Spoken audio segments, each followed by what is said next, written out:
When news first broke that the United States had attempted a strike in Burkina Faso, many expected the story to follow a familiar script. A powerful nation imposes its will, and a smaller country bends under the pressure. But this time, something different happened.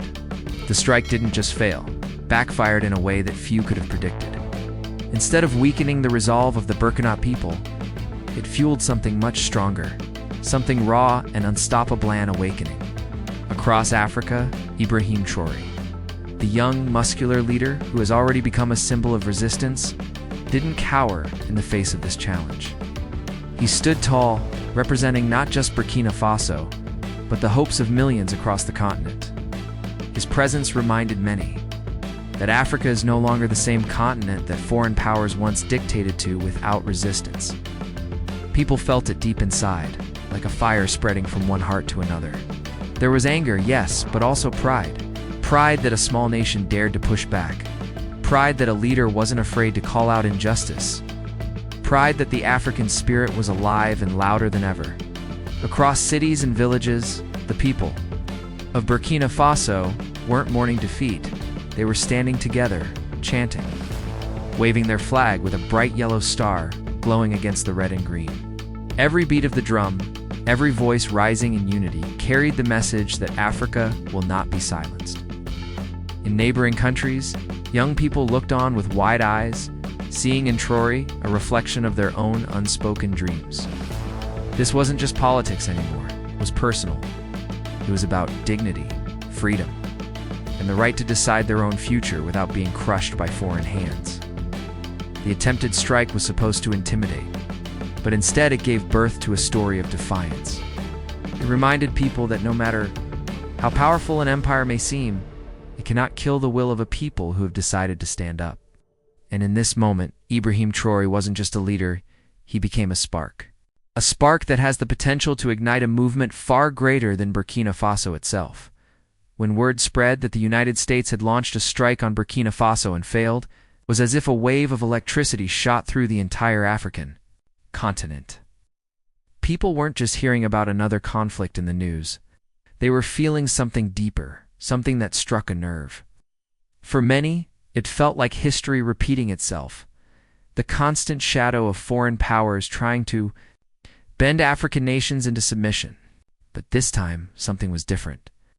Instead of fear or silence, the response was raw anger. Alongside that anger came a surprising sense of unity. Burkina Faso is not a country many outside Africa often think about, but within the continent, it has become a symbol of resistance, especially under the leadership of Ibrahim Traoré. He's young, strong, and unapologetically anti-colonial. When a strike like this fails, it doesn't just mean a military operation went wrong, it becomes a powerful message. It tells people that the giants aren't invincible, and that even the strongest powers can stumble. That message hit home across Africa in ways that words can barely capture, in cities from Lagos to Dakar. From Johannesburg to Bamako, conversations started to take a new tone. People began asking, why does the West always feel entitled to interfere? Why does Africa have to keep playing the role of the victim? And then, something even more important happened. People began to feel pride.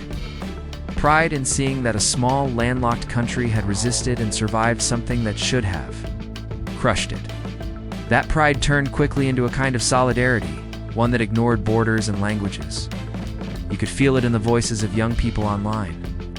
Hashtags calling for African unity began trending, not just as empty words, but as emotional outbursts, from people who felt their dignity had been insulted. Anger, yes, but also a kind of fire that said, we are done being stepped on. Ordinary people, students, market vendors, taxi drivers suddenly felt connected to a struggle much bigger than themselves. For them, Burkina Faso was no longer just another country. It was a piece of Africa's heart standing up to the pressure of a world that often tries to silence it. And then there were the older generations, people who lived through the independence, movements of the 1960s and 70s. For them, this moment felt familiar. They remembered the coups, the interventions, the times when foreign planes flew overhead and African leaders were toppled like pawns on a chessboard. But they also remembered the courage it took to fight back, to imagine a continent free from outside control. Seeing this strike fail reignited those memories, and with it came stories shared over dinner tables and in community gatherings of resilience and pride. The truth is, Africa has often been painted as divided different tribes, different countries, different religions. But when moments like this happen, those divisions blur.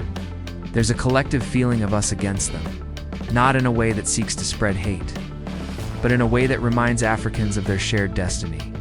In fact, some even say that the strike united people more than any speech or political rally could have. Imagine the young man in Accra scrolling through his phone, reading about Burkina Faso's survival. He feels a surge of respect, as if Traoré's defiance somehow belongs to him too.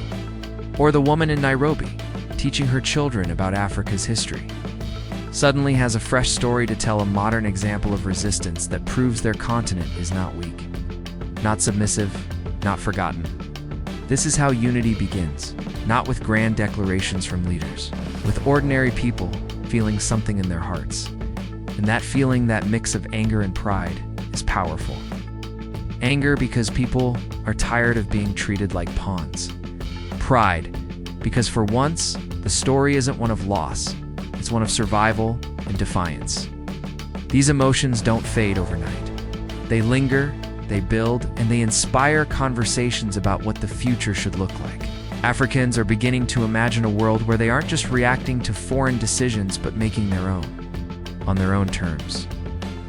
The failed strike on Burkina Faso might look like a small detail in the grand chessboard of geopolitics. But for the people of Africa, it has become something far greater. It has become a reminder that unity is possible, that anger can be channeled into strength, and that even when faced with enormous pressure, a small country can spark a continent-wide awakening. It's a story of pain, yes, but when people talk about resistance and dignity in Africa today, one name echoes louder than most: Ibrahim Traoré. At just 36 years old, he has become more than just a leader of Burkina Faso. Too many. He represents courage, resilience, and a refusal to bend in the face of overwhelming pressure. He isn't the image of a polished politician reading carefully crafted speeches. He is raw, direct, and unapologetically rooted in the idea that Africa must stand tall on its own. That honesty, combined with his heavy, muscular presence and his youthful energy, has made him a powerful symbol of pride for millions. When you look at Traoré's rise, it almost feels like a story written for a new generation. He was once just another soldier, a young man who spent his days in the army, carrying the same struggles and frustrations as many of his peers. People often describe him as someone who looked more like an athlete than a statesman, a bodybuilder. With broad shoulders, dark skin, and a determination that seemed carved into his very being. But beneath that strength was a burning frustration. The same frustration that so many young Africans feel, the sense that their continent has been trapped for too long under the weight of foreign influence, corruption, and exploitation. When Traoré took power in 2022, it wasn't through slick campaigns or political games. It was through defiance, through action.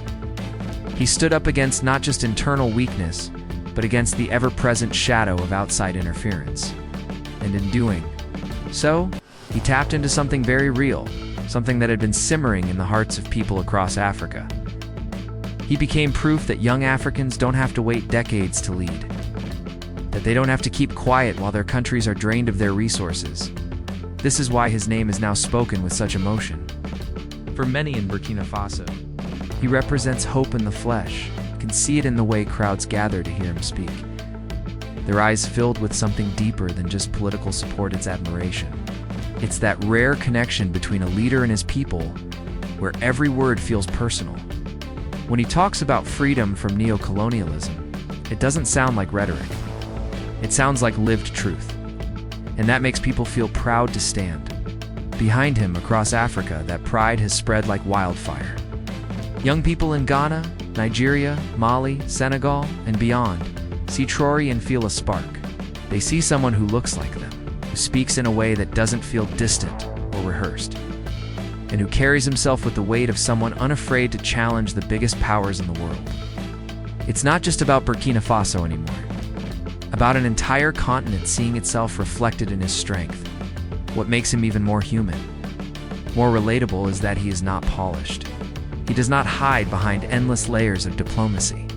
He speaks plainly, sometimes harshly, but always with conviction.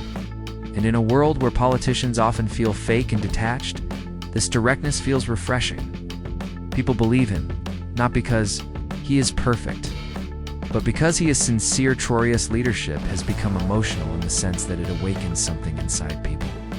Imagine a young student in Nairobi or Lagos sitting in front of a phone screen, watching clips of Traoré challenging powerful nations. That student doesn't just see a president, he sees a mirror of his own frustrations, his own dreams. Sees that resistance is possible, that standing tall is possible, that pride in being African is not something to hide but something to wear boldly. Older generations, too, find themselves drawn to his example. Many of them lived through the days of Kwame Nkrumah, Thomas Sankara, Patrice Lumumba, giants of African resistance who were silenced too soon. For them, Traoré feels like a continuation of that legacy, like a reminder that the flame of resistance didn't die out after the struggles of the past. In him, they see a young leader who dares to walk in the footsteps of those heroes, even knowing the risks that come with it. It's not easy being the symbol of resistance.